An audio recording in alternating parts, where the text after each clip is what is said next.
හොඳට ඇඟපත හැදිච්ච උස කොල්ලෙක් අවුරුදු 17ක් වෙන්නත් කලින් මල්ටිපල් ටයිම්ස් අරෙස්ට් වෙනවා මිනිස්සුත් එක්ක ගහගෙන හොරකම් කරලා ගොඩක් නරක වැඩ කරලා. මේ කොල්ලව හදන්නම බැරි තැන අම්මලා නේබර්හුඩ් එකත් මාරු කරලා ඇමරිකාවට එනවා මේ කොල්ලව ඩිසිප්ලින් කරන්න. එහෙම ඇවිල්ලා ෆ්‍රීඩම් හයි ස්කූල් කියන ස්කෝලේට දානවා ඇමරිකන් ෆුට්බෝල් ගහන්න. මෙන්න මේ ස්පෝර්ට් එක මේ කොල්ලව සම්පූර්ණයෙන්ම වෙනස් කරනවා. මේ ස්පෝර්ට් එක කොච්චර මේ කොල්ලව වෙනස් කරනවද කියනවා නම් ෆුල් ඇත්ලටික් ස්කෝලර්ෂිප් එකක් දෙනලා යුනිවර්සිටි ඔෆ් මියාමි යනවා මෙයා ඇමරිකන් ෆුට්බෝල් ගහන්න. එයාගේ ඩ්‍රීම් එක තියෙන්නේ NFL වලට සෙල්ලම් කරන්න. NFL කියලා කියන්නේ නැෂනල් ෆුට්බෝල් ලීග්. හැබැයි අන්තිම අවුරුද්දේ එයා හිතන්නේ නැති විදිහට එයාට ඉන්ජරිස් ගොඩක් එනවා. ඒක හින්දා NFL ගහන්න බැරි වෙනවා. කොහොම හරි යාන්තමින් CFL කැනේඩියන් ෆුට්බෝල් ලීග් එකට මෙයා යනවා. හැබැයි එතනදී එයාට මාස දෙකකින් හැරිලා ඉන්න වෙනවා.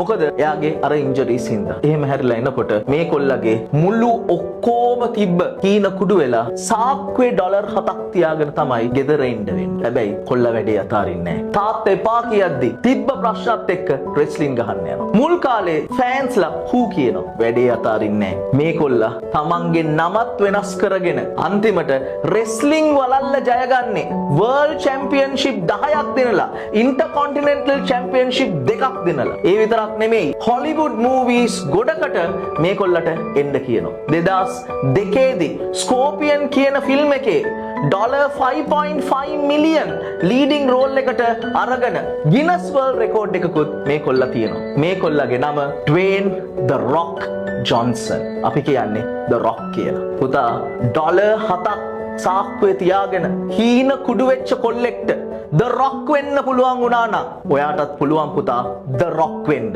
සිප ගන්න කටුවත්ත හෙට මලක් වනු පිණිස මල් පෙපෙනවා සත්තයි පුතා.